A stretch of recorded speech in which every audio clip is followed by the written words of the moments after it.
আলাইকুম। আমার নাম ফাতেমা। এই মেয়ে, তুমি এসব কি পড়েছো? তুমি ক্লাসে এরকম চোখ মুখ ঢেকে বসে আছো কেন? বাই দা ওয়ে, তুমি কি কোনো মাদ্রাসা থেকে এসেছো?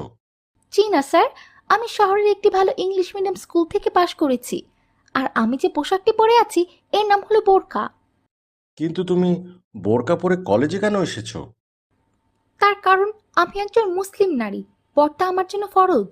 কলেজ, স্কুল, রাস্তাঘাট যেখানেই হোক না কেন আমাকে এই বোরকা পরেই বের হতে হবে। বোরকা ছাড়া ইসলামিক সমাজে আমার কোনো জায়গা নেই।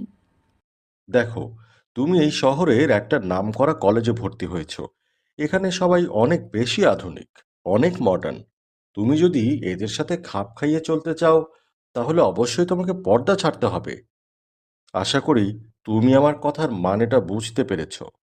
দুঃখিত স্যার, আমি আপনার প্রতি যথেষ্ট সম্মান রেখে বলছি, যদি আমাকে এই কলেজে পড়তে গিয়ে পর্দা করা ছাড়তে হয় তাহলে আমি আর এখানে পড়াশোনা করব না। ঠিক আছে, বসো। তুমি যদি এই পর্দা করতে চাও, করতে পারো। কিন্তু এই কলেজে আমার মনে হয় না তুমি পর্দা করে খুব একটা বেশি ক্লাস করতে পারবে।